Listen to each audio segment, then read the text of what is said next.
ಪ್ರಜ್ವಲ್ ರೇವಣ್ಣಗೆ lookout notice. H D. ರೇವಣ್ಣಗೂ SIT shock, ಬಂಧನದ ಭೀತಿ. ಪ್ರಧಾನಿ ಮೋದಿಗೆ ಸಿಎಂ ಸಿದ್ದು ಪತ್ರ ಬರೆದಿದ್ದಕ್ಕೆ.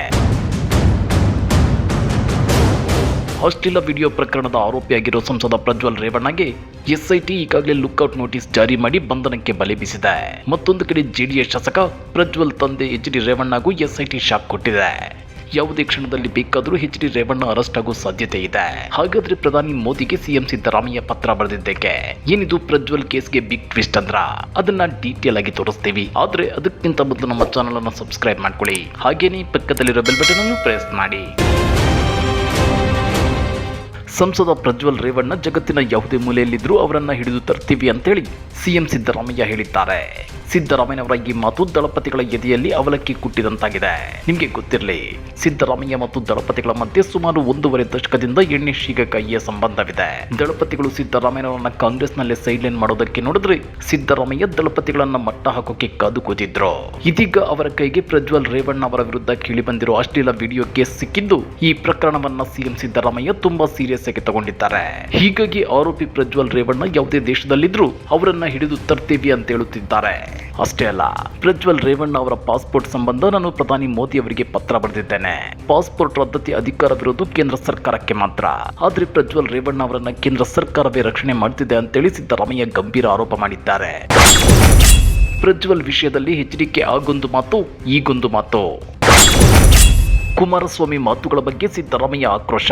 ಹೌದು ವೀಕ್ಷಕರೇ, ಮಾಜಿ ಸಿಎಂ ಎಚ್.ಡಿ. ಕುಮಾರಸ್ವಾಮಿ ಚುನಾವಣೆ ವೇಳೆ ಪ್ರಜ್ವಲ್ ರೇವಣ್ಣ ನನ್ನ ಮಗ ಅಂತ ಹೇಳಿದ್ರು. ನನ್ನ ಮಗ ನಿಖಿಲ್ ಬೇರೆ ಅಲ್ಲ, ಪ್ರಜ್ವಲ್ ರೇವಣ್ಣ ಬೇರೆ ಅಲ್ಲ ಅಂತಿದ್ರು. ಈಗ ಅವರ ಕುಟುಂಬ ಬೇರೆ, ನಮ್ಮ ಕುಟುಂಬ ಬೇರೆ ಅಂತಿದ್ದಾರೆ. ಪ್ರಜ್ವಲ್ ಪ್ರಕರಣ ಮೊದಲೇ ಬಿಜೆಪಿಗೆ ಗೊತ್ತಿತ್ತು, ಆದ್ರೂ ಜೆಡಿಎಸ್ ಜೊತೆ ಹೊಂದಾಣಿಕೆ ಮಾಡಿಕೊಂಡ್ರು. ಈಗೇಕೆ ಕ್ರಮ ವಹಿಸುತ್ತಿಲ್ಲ ಅಂತೇಳಿ ಸಿದ್ದರಾಮಯ್ಯ ಕಿಡಿಕಾರಿದ್ದಾರೆ. ಪ್ರಕರಣದ ತನಿಖೆಗೆ ಪೊಲೀಸರಿಗೆ ಫ್ರೀ ಹ್ಯಾಂಡ್ ನೀಡಲಾಗಿದೆ. ಬಿಜೆಪಿಯವರು ಈಗ ಯಾಕೆ ಮಾತನಾಡ್ತಿಲ್ಲ? ಸಿ.ಟಿ. ರವಿ, ಪ್ರಹ್ಲಾದ್ ಜೋಶಿ, ಶೋಭಾ ಕರಂದ್ಲಾಜೆ, ಸದಾನಂದ ಗೌಡ, ಆರ್ ಅಶೋಕ್ ಎಲ್ಲಿ ಹೋದ್ರು? ಮಹಿಳೆಯರ ಬಗ್ಗೆ ಗೌರವ ಇಟ್ಟುಕೊಂಡಿದ್ದೇವೆಂದು ಹೇಳುತ್ತಾರೆ. ಈಗ ಮಹಿಳೆಯರಿಗೆ ಅನ್ಯಾಯವಾಗಿದೆ, ಯಾಕೆ ಮಾತನಾಡಿಲ್ಲ? ಸಂತ್ರಸ್ತ ಮಹಿಳೆಯರಿಗೆ ಧೈರ್ಯ ಹೇಳುವ ಕೆಲಸ ಮಾಡಲಿ ಅಂತೇಳಿ ಡಿಸಿಎಂ ಡಿ.ಕೆ. ಶಿವಕುಮಾರ್ ಕಿಡಿಕಾರಿದ್ದಾರೆ. ಇನ್ನ ಇದೇ ವಿಚಾರವಾಗಿ ರಿಯಾಕ್ಟ್ ಮಾಡಿರೋ ಗೃಹ ಸಚಿವ ಡಾಕ್ಟರ್ ಜಿ. ಪರಮೇಶ್ವರ್ ಅವರು ಸೆಕ್ಷನ್ 41A ಅಡಿಯಲ್ಲಿ ಪ್ರಜ್ವಲ್ಗೆ ನೋಟಿಸ್ ಜಾರಿ ಮಾಡಿದ್ದೇವೆ. ಪ್ರಜ್ವಲ್ ಅವರ ವಕೀಲರು ಟೈಮ್ ಕೊಡಿ ಅಂತ ಕೇಳಿದ್ದಾರೆ.